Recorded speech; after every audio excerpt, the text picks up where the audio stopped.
Buenos días, aquí estamos para presentar a Ricard Ruiz Garzón, que tiene dos novedades recientes, Mangata y Janowitz.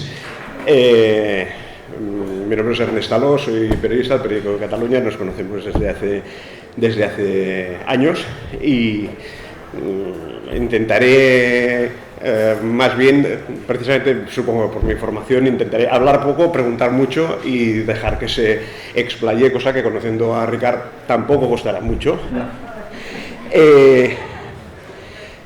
¿Verdad? Pero es que he venido corriendo, tenía una entrevista ahora con Aran Starovinets, la anterior se ha retrasado y vengo de hacer un sprint. No estoy en muy buena forma, o sea que aún estoy jadeando, disculpad. Haz la pregunta corta, yo hago la larga y recuperas. Vale. Primero, establecemos unas normas. En la presentación del libro en Barcelona, la editora de la versión catalana, Janowitz, les puso un umbral muy alto en materia de no spoilers. Dijo que los evitaran rotundamente. Y él dijo que bueno, que él tampoco era tan integrista en el tema de los spoilers. ¿Qué umbral fijamos en el nivel de spoilers que nos permitimos? Pues depende de la gente. ¿Queréis spoilers o no spoilers? No soy de spoilers. Spoilers, pues spoilers, algún spoiler haremos, todos no, pero algunos sí va. Se tiene que ir con mucho ojo para no hacer spoilers en este libro. Eso es un spoiler, porque ese no lo he pillado. ¿Perdón? Si lo de tener mucho ojo es un spoiler ya. No. Sí, pero es un spoiler opaco, con lo cual ese tipo de spoilers que se te puedes permitir. Vale, ¿cuál es la pregunta? Vale, una vez establecido el umbral, vayamos a por lo fácil.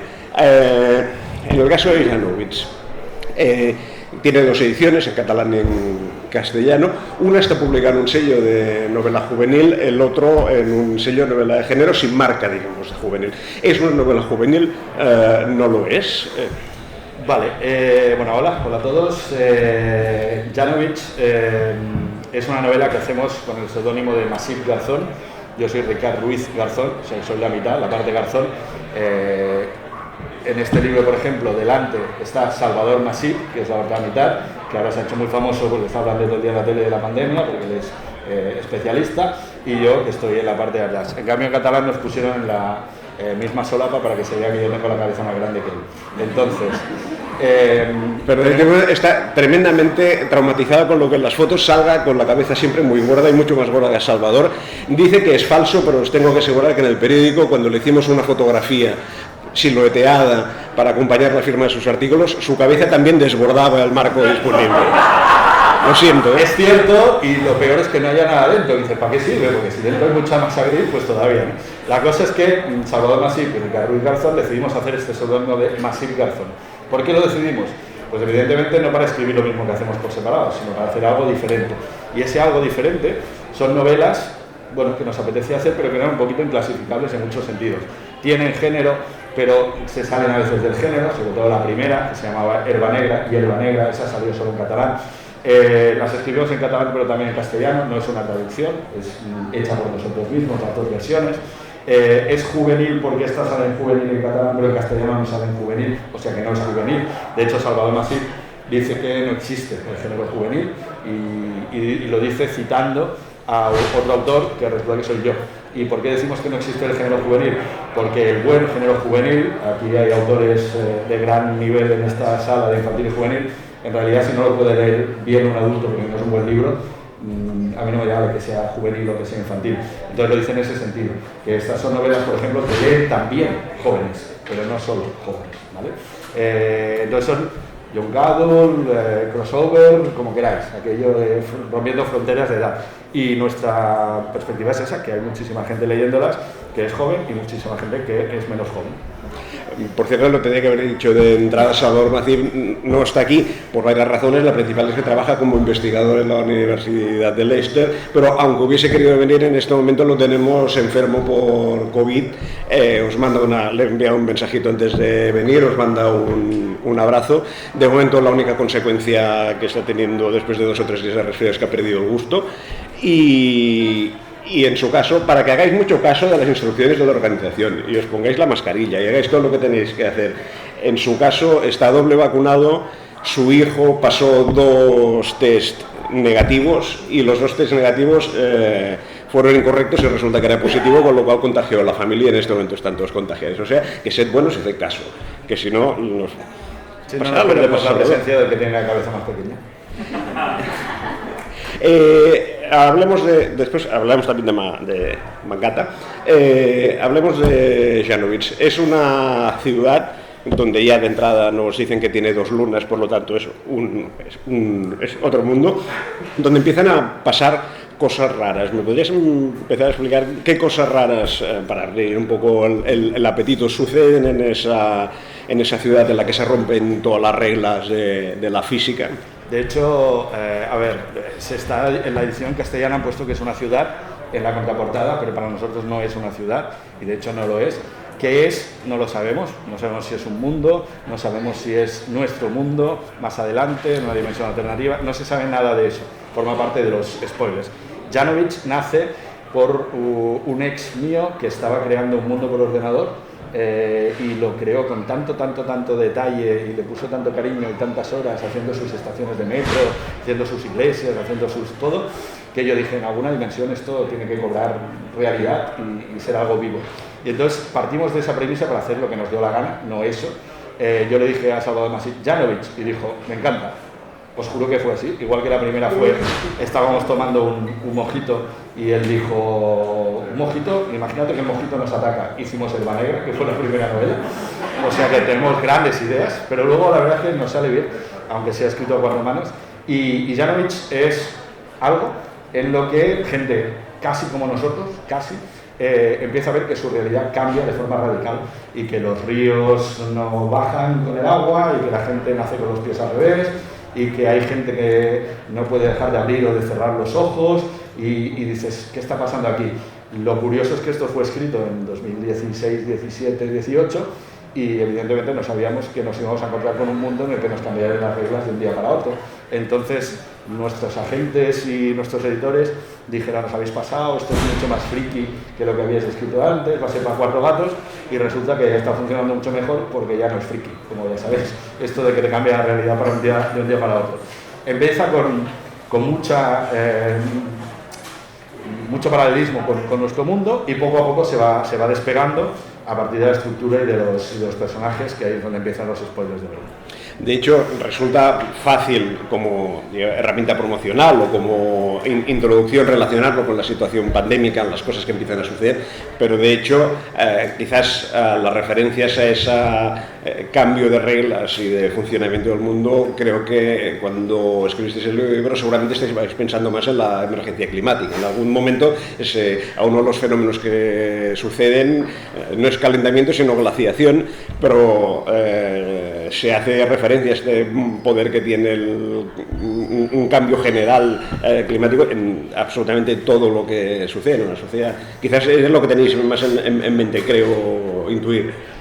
Bueno, la verdad es que sabemos cómo empezamos, pero no sabemos cómo luego va a seguir la cosa. Hacemos escaleta, porque a 4 manos os podéis imaginar que si no sería un desastre, y lo que todo el mundo nos dice, incluso el jurado del primer premio, es que no parece escrita por 2 personas, sino por una sola, ¿no? Y eso es porque revisamos, y al final nunca sabemos quién ha escrito una... Alguien nos dice, ¿qué frase más chula? Y nos peleamos, no, la he escrito yo, no, que la he hecho yo. Pues no lo sabemos realmente quién de los 2 escribió la versión original, ¿no? De cada frase. Entonces, en ese sentido, aunque tenemos una escaleta y tenemos unas ideas claras, estamos siendo muy intuitivos. Y aquí partimos de una serie de guiños y de conceptos y de homenajes, y a partir de ahí, a veces yo me despertaba y le decía, he tenido un sueño, y él se ponía a temblar, y entonces lo cambiábamos todo. Y a veces él decía, no, teníamos que seguir las reglas establecidas, entonces lo hacíamos. ¿Qué quiere decir eso? Que lo de la glaciación no tengo ni puñetera idea de dónde salió, no sé si era un homenaje a eso o no. Lo que sí que hemos notado, y lo hemos notado a posteriori, es que llevamos 2 libros y estamos haciendo un tercero, en el que hablamos un poco de monstruos invisibles, es decir, de amenazas que en el primer caso era una especie de pandemia de hierba, vamos a llamarlo así. En este segundo caso es algo más inexplicable todavía, pero son como amenazas invisibles, ¿no? Y el tercero que estamos haciendo va sobre lo mismo. Entonces ese sí que es un punto común que ahora queremos desarrollar porque nos parece una idea muy chula, pero lo de la glaciación en realidad yo creo que, si no recuerdo mal, parte más bien como cuando sale aquí una enredadera y tal, de virus antiguos. Enemigos, bueno, monstruos invisibles y cosas invisibles que hacen especialmente difícil de hablar de este libro sin meter los dos pies en el charco del spoiler. Si pones un poco mala intención a la hora de interpretarlos, hay un problema. Hay toda una serie de huevos de Pascua, está el libro lleno de huevos de Pascua, y específicamente los nombres de los personajes, muchos de los cuales son muy familiares al lector del género, otros pueden ser un poco más opacos. Pero si piensas un poco, acaban siendo spoilers también algunos de los nombres, ¿no? De hecho, no hay un solo nombre puesto por casualidad, no hay un solo número puesto por casualidad, no hay ningún solo guiño que no tenga algo detrás, e incluso los que pensábamos que no, la gente ha descubierto que sí. Desde por qué se llama Janovich, que os he explicado que fue el nombre de un mundo que hizo alguien cercano a mí, y resulta que no es solo eso, lo hemos descubierto sin saberlo, es alucinante.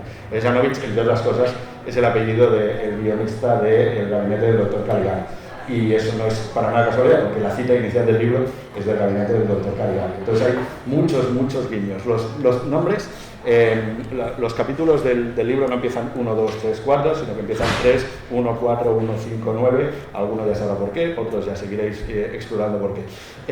Cada personaje tiene un número y cada capítulo tiene un número y un nombre de personaje. Esos nombres de personajes son nombres que pueden ser, por ejemplo, Katniss, que todo el mundo va a saber de dónde procede, pueden ser Hoeniker, que igual no tanto, pueden ser Wade, que hay varios Wade. Si vais llegando todos los nombres, porque es una novela coral, que hay muchos personajes, veréis referencias a toda una serie de películas que diréis, ah, qué guay, son películas de ciencia ficción o películas de género fantástico. Sí y no, porque detrás de cada capa hay otra capa. Y entonces diréis, bueno, pero además de eso, ¿qué más tienen en común? Y eso sí que es un spoiler sobre el final del libro, y hay gente que lo pilla a la página 30, gente que lo pilla a la página 230. Quien lo pilla a la 230 dice, bueno, por fin lo he pillado. No, el final va a ser una sorpresa, seguro, porque hay muchas capas. Y eso quizá es lo que más nos ha interesado hacer, jugar. Quien las pille bien, no es una obligación pillarlas, porque la novela creo que funciona perfectísimamente sin eso, pero ya digo, desde los números hasta cualquier referencia, cualquier cosa en mayúsculas, desconfiad de las cosas en mayúsculas. Hay algo detrás que te está hablando sobre algo más de lo que parece, ¿no? O sea, sí, hay mucho. Tenéis a Ender y el Hegemón, ahí tenemos a Scott Card, evidentemente. De Infausto Recuerdo. ¿Perdón? En este festival de Infausto Recuerdo, pero bueno, no vamos a entrar ahí. No lo vamos a tocar el tema. Por cierto, yo lo entrevisté una vez y... Hemos dicho que no vamos a entrar. Dime, perdón. Hemos dicho que no vamos a entrar en Scott Card. Y me esperaba un tío más cavernícola de lo que se demostró en esa conversación. Pero bueno, dejémoslo estar. Janovich, hay otra supuesta explicación que dice que Janovich es un nombre compuesto entre dos conceptos, ¿acertada o un tiro al aire? No, Jano es el dios bifronte de dos caras. En esta novela hay dos caras y dos explicaciones para casi todo, y el Beach suena a Auschwitz clarísimamente, entonces una especie de Auschwitz de dos caras no está para nada lejos tampoco de aquí.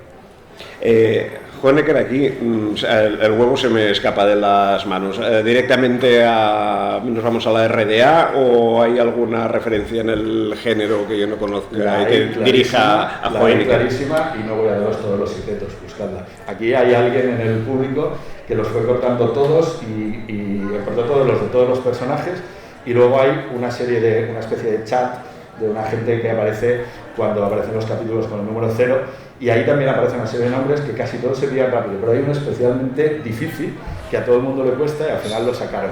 O sea que también hay una parte del juego ahí, no voy a desvelarlo todo, pero Hoeniker es clarísimamente un personaje, y además de autores que están de aniversario. Ziggy es más fácil. Ziggy, como tenemos a David Bowie por ahí, pues es fácil, pero ahí entramos en otra clave que tiene que ver más con cierta ambigüedad y con ciertas orientaciones que que con la clave es solo fantástica, aunque en el original Ziggy de David Bowie pues nos lleva también a hablar de extraterrestres, o sea que puede haber muchas capas también ahí, no sabría decir. Cuando me estás explicando cómo repartís un poco el trabajo a cuatro manos y que acaba no quedando claro qué es de quién, las escenas de acción y de revuelta de primavera Janowitz en la plaza, o toda la cuestión de series numéricas, claves numéricas, ¿esas tienen padre reconocido o son también colectivas? Tiene un padre reconocidísimo que se llama Massive Carson. Somos un ente, ¿no? Ya no somos capaces de separarnos, no sabría decirte, en serio, incluso cuando lo intentamos no sabemos cuál fue el elemento original. Pensad que estamos 3 años haciendo novelas como estas, no es que nos pongamos un verano y ya está, le damos tantas vueltas que al final, de verdad, que no sabría decirte. A veces nos lo repartimos por puntos de vista. Esta es una novela en que los 10 grupos o personajes principales tienen puntos de vista distintos, y hay primeras personas, y hay omniscientes, y hay internos, y hay externos, y eso tampoco es casualidad, forma parte del artefacto, ¿no? Y entonces nos lo repartimos a veces por personajes, pero a veces uno le pilla el tranquillo al personaje del otro cuando está corrigiendo y sigue haciéndolo. O sea que realmente hacemos una hibridación muy potente. Creo que tenemos que acabar, pero bastante. ¿Hay 10? ¿Han dicho? Hay 10. Vale. Pues entonces, antes de pasar a Mangata, ¿alguna cuestión más sobre Janowitz o el periodista? Ricard colaboró mucho en medios durante 10 años hasta que lo dejó. Me parece que está aliviado por el tema. Aparece un periodista que teóricamente es el periodista alternativo que da, pero que acaba siendo un cretino también. ¿Cómo ves la profesión desde que te alejaste? Niego la mayor. Wade lo ves como un cretino, sí. Yo creo que sí, que se cree mucho más listo de lo que es. Que se cree más listo que lo que es, eso puede ser. No voy a decir si lo hizo Salva o lo hice yo, el periodista, en su origen, porque ya digo, los vamos cambiando, pero para mí Wade es un poco una crítica a los medios de comunicación, no al periodista en concreto, sino a esta cosa de, bueno, en un libro como este en el que se crean muchas realidades, pues los periodistas muchas veces nos hemos creído que creamos la realidad más real, y es un artificio como muchos otros. Lo que pasa es que la gente lo compra, cada vez menos, pero lo compra. Entonces el periodismo es solo otra capa, y el periodismo es una visión de la realidad, y ahí sí que hay una crítica. Más que insultos personales a un personaje en concreto, sí que hay una crítica a la profesión. No lo estaba personalizando, sino que más bien veía una crítica a personajes que se presentan como salvadores de la profesión desde su absoluta independencia. Sale un profeta en el libro que dice que va a salvar el mundo, o sea que ahí sí que hay profetas, y el otro es un dictador que cree que él va a salvar a la sociedad con sus métodos. O sea que hay varios personajes que son, sí, pero hay una cosa chula, que es que no es especialmente distópico, aunque tenga distopía, sino que hay personajes como muy positivos también, y personajes que creen que se pueden cambiar las cosas y lo intentan, y hasta lo consiguen con métodos peculiares. Hay un personaje que es una arqueomática, por lo tanto, mezclando arqueología y matemáticas, y ella tiene alguna de las claves cuando todo el mundo la considera una chiflada, ¿no? Por ejemplo, y acaba cortando claves desde el cuadro de la gran ola que ahora hace hasta el Ikea, ¿no? La famosa de Kanagawa, perdón, y referencias orientales y referencias al cine. Entonces, algunas de estas referencias las hacen personajes que parece que no vayan a tener ninguna lógica, y al final tienen toda la razón del mundo. Ahí también sí que hay un poco de crítica a los discursos oficiales en toda la novela. Hay un fenómeno. Los médicos. Claro, yo soy periodista, hay una parte del periodismo, Salva es científico y médico, también hay una parte a los científicos y a los médicos. ¿Hay algo de Oliver Sacks en la enfermedad que sufren algunos de los afectados de Janowitz, que dejan de ver, o dejan de querer ver, o dejan de poder ver? No acaba de quedar claro. Podrían ser perfectamente pacientes de un síndrome descrito en algunos de sus libros por Oliver Sacks. Sí, los dos, tanto Salva como yo, somos fans de Oliver Sacks, y algo de eso hay, aunque en realidad yo esto lo relacionaría con una idea, y es que los que nos gustan estos géneros, los géneros fantásticos, pensamos que a veces hay como una sacralización de la realidad por parte de la mayoría de la gente, ¿no? La gente dice, no, yo no leo ciencia ficción y tal, no, es que no me gustan las cosas que no son reales. Anda ya, ¿Cómo está la realidad en estos momentos? No está nada realista. ¿Qué significa real? ¿Lo que sueño no es real? ¿Lo que imaginamos no es real? ¿Es real solo lo que puedes tocar? Porque entonces con las redes sociales de la pandemia, no sé vosotros, pero yo he tocado muy poco, que soy soltero y he vivido solo un año. O sea que al final resulta que vivimos ya en mundos virtuales.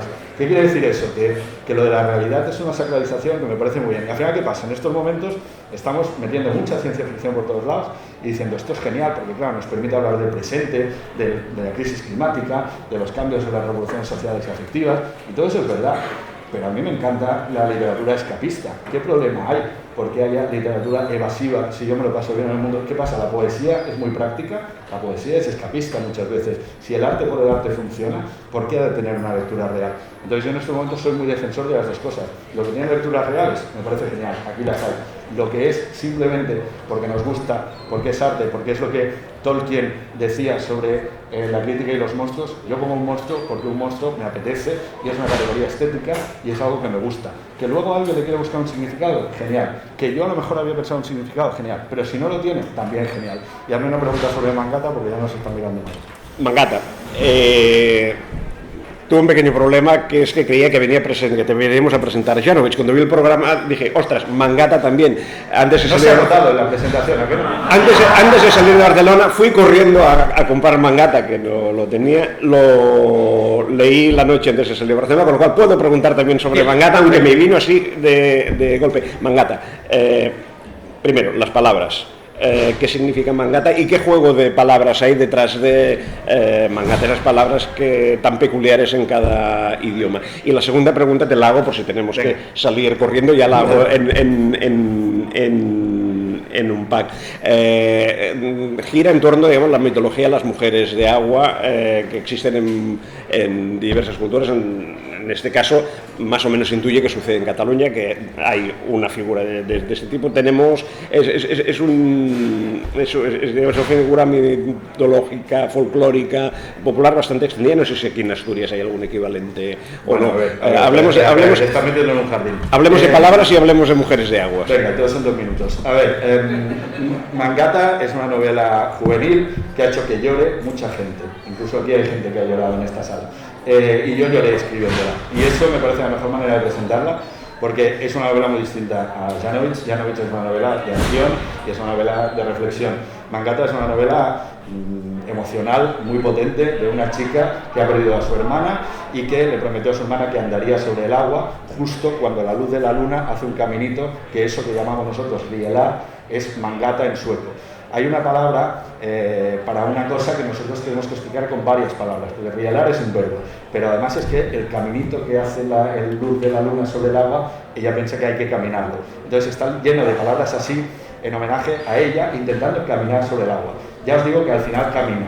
Y ya diréis, se presenta aquí, este tío está hablando de friquismo, esto es una novela fantástica. Pues no lo sé, tendréis que leerlo hasta el final para decidirlo.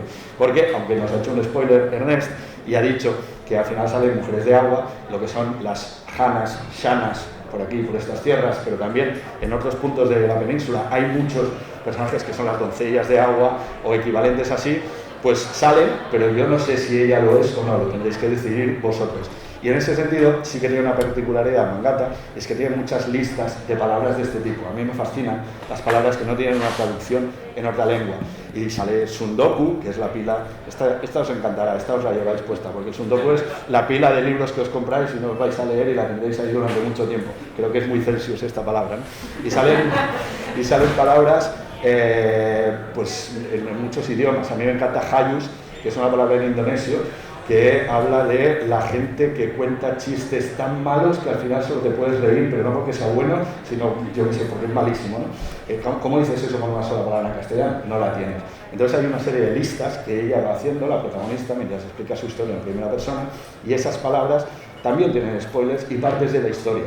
Es decir, si hay gente que se lee solo digamos la parte de texto y se salta las palabras o piensa, bueno, esto es una gracia, se va a perder cosas, ¿no? Y al final tienen que ver con si decidís o no que camina sobre el agua o que en realidad es algo pues, que podría tener otro tipo de explicación. En esta, la explicación al final es de género. En esta, la explicación tenéis que decidir vosotros si es de género o no es de género. Si me lo preguntáis a mí, ¿qué os voy a decir? Más de género que una catedral. Pero queda abierto. Lo dejamos aquí. y con mucho ojo de leer el último capítulo de Janowitz.